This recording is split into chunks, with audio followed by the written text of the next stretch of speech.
गांव का एक बूढ़ा चौधरी लकड़ियों से भरी गाड़ी लेकर अपने करीब नगर में बेचने के लिए जाता है। वहां चौधरी की गाड़ी को एक सेठ देखता है। बाबा, गाड़ी का क्या लोगे?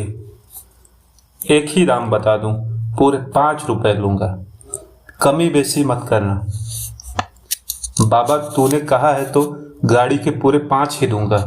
चल जल्दी कर, मेरी हवेली तक चल। चौधरी सेठ के साथ हवेली गया। वहां पहुंचकर उसने पहले गाड़ी में जुते बैलों को खोला, फिर गाड़ी से तमाम लकड़ियां आंगन में रख दी। लो बाबा, तुम्हारे 5 रुपए। यह कहते हुए सेठ ने चौधरी की तरफ 5 रुपए बढ़ा दिए। चौधरी फिर से अपने बैलों को गाड़ी में जोतने लगा तो सेठ ने गरज कर कहा, खबरदार, गाड़ी और बैलों को हाथ मत लगाना। गाड़ी और बैलों की मैंने पूरी कीमत चुकाई है और अब ये मेरे हैं। चौधरी ने गिड़गिड़ाते हुए कहा, कैसी बात करते हो सेठ, मैंने तो तुम्हें सिर्फ लकड़ियां बेची हैं। सेठ ने कहा, जरा याद कर, मैंने कहा था कि बाबा गाड़ी का क्या मूल्य होगा और तूने पूरे 5 रुपए मांगे। गाड़ी का मोल करते वक्त बैल उसमें जुते थे कि नहीं? फिर सच बोलना, एक दिन सबको भगवान को मुंह दिखाना है। चौधरी घबरा कर हकलाते हुए, बैल जुते हुए थे, पर सेठ जी, मैंने तो लकड़ियों के दाम बताए थे, बैलगाड़ी कहीं 5 रुपए में आते हैं। सेठ ने कहा, पर मैंने तो गाड़ी का दाम पूछा था और गाड़ी के दाम देने की बात थी। बैलगाड़ी 5 रुपए में आते हैं या नहीं, यह तू जाने। आदमी की जुबान एक होती है। अब चुपचाप चलता बन, नहीं तो धक्के मारकर निकलवा दूंगा। सेठ, मुझ पर दया करो, मेरे समझने में भूल हो गई। मैंने तो लकड़ियों का मोल बताया था। आप बड़े हैं, मुझे गरीब पर दया करो। दुनिया में जबान से बढ़कर कुछ नहीं है। जो जुबान से पलट जाए वह आदमी कैसा। यह तो सिर्फ बैलगाड़ी है, जुबान से तो लाखों के प्यारे न्यारे हो जाते हैं। चौधरी निराश होकर दुखी मन से गांव आ गया। उसके 4 बेटे थे। पिता को पैदल आता देखकर बेचारे परेशान हो गए। बड़ा बेटा बोला, बाबा, बैलगाड़ी कहाँ है? रास्ते में खराब तो नहीं हो गई? बहुत तकलीफ हुई होगी। चौधरी ने खींच कर कहा, बैलगाड़ी तो उस चतुर सुजान सेठ ने ले ली। तुम में दम हो तो कुछ करो, तकलीफ की क्या पूछते हो? शहर से पांव रगड़ता आ रहा हूं। दूसरा बेटा बोला, बाबा, पूरी बात बताओ। चौधरी ने सारी घटना बताई और बताया कि मैं खूब रोया, गिड़गिड़ाया, पांव में पगड़ी रखी, पर उसने एक भी न सुनी। चौधरी की बात सुनकर उसके 4 लड़कों की आंखों में खून उतर आया। बड़े 3 लड़के तो उसके लड़ने के लिए तैयार हो गए, परंतु उसका सबसे छोटा बेटा बहुत होशियार था। वह बोला, मैं अकेला ही निपट लूंगा उस सुजान सिंह से। तुम सबकी बारी नहीं आएगी। कल मुझे दूसरी गाड़ी में लकड़ियां ले जाने दो। सेठ की बात उसी की जुबान से बांधूंगा। उसी की तराजू, उसी के बाट और उसी के भाव से उसका हिसाब चुकता करूंगा। छोटा लड़का दूसरे दिन दूसरी बैलगाड़ी में लकड़ियां लादकर घड़ी रात रहते घर से रवाना हुआ और नगर के उसी चौक में गाड़ी रोककर खड़ा हो गया। लकड़ियों से भरी गाड़ी देखकर अपनी कल की सफलता से फूला सेठ वहां आ गया। सेठ ने कहा, चौधरी, गाड़ी बिकाऊ है क्या?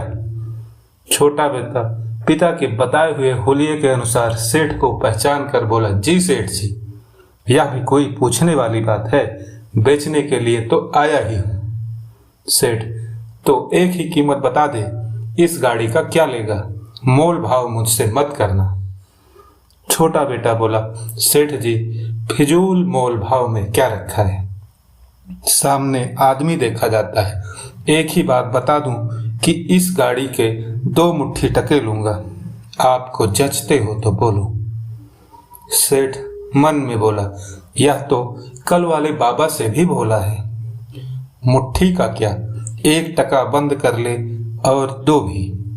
गाड़ी का दाम तो तूने ज्यादा बताया है, पर अब राजा कर्ण की बेला कौन झिक झिक करे।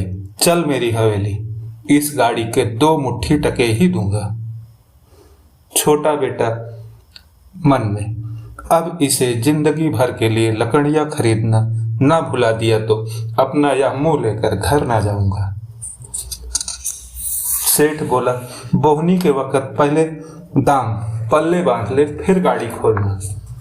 यह कहकर सेठ त्वरित गति से हवेली में गया और दोनों मुट्ठियों में 1-1 टका बंद करके बाहर आया। सेठ, ले अपनी गाड़ी का मोल, फिर दूसरी सटर पटर करना। छोटा बेटा, लाओ।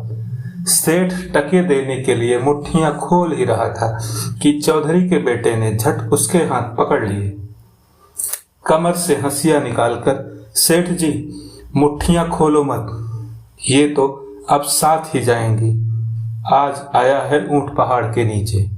सेठ हैरानी के साथ, यह क्या बक रहा है? बक नहीं रहा हूं सेठ, जो सौदा ठहरा वही बता रहा हूं। तुम्हारे शहर में जब लकड़ियों के साथ गाड़ी बैल बिकते हैं तो टकों के साथ मुट्ठियां भी जाएंगी। यह कहकर उसने सेठ की कलाई पर हंसिए से हल्का सा रगड़ा दिया। घबरा कर चिल्लाते हुए सेठ बोला, छोड़ दे चौधरी, मुझ पर दया कर, मुझसे गलती हो गई। कल के गाड़ी बैल भी वापस ले जा। गाड़ी बैल का भला मैं क्या करूंगा, मैं तो मजाक कर रहा था। छोटा बेटा सेठ की कलाई मोड़ते हुए बोला, मेरा पिता कल गिड़गिड़ाया, पांव में पगड़ी रखी, पर तुम नहीं पसीजे। अब जुबान पलटते हो। जुबान से तो लाखों का लेन देन होता है। 2 मुट्ठी टके की बात पक्की हुई थी कि नहीं, बोलो।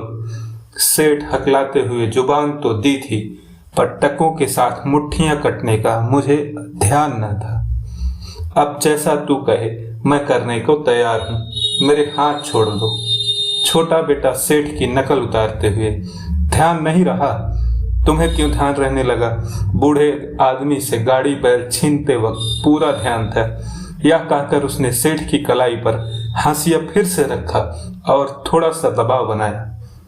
सेठ घबरा कर कांपते हुए गाड़ी के साथ दंड के 500 रुपए भी देने को तैयार हो गया। छोटा बेटा उपहास करते हुए बोला, इसी हिम्मत के जोर पर बेचारे भोले भाले लोगों को ठगते हो। चलो मेरे पांव पर पगड़ी रखकर 7 बार नाक रगड़ो। सेठ ने तुरंत उसके पैरों पर अपनी पगड़ी रख दी, 7 बार गिनकर नाक रगड़ी। छोटा बेटा, चुपचाप 500 रुपए लाओ और कल जो गाड़ी बैल हड़प लिए थे वो भी वापस करो।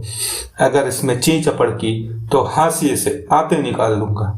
सेठ तो फिर ऐसा मौन हुआ कि जैसे मुंह ही ना हो। 500 रुपए और उसके पता से हथियाए गाड़ी बैल वापस करते हुए बोला, मुझे माफ कर दो। चौधरी का बेटा दोनों बैलगाड़ियों के साथ अपने गांव लौट आया।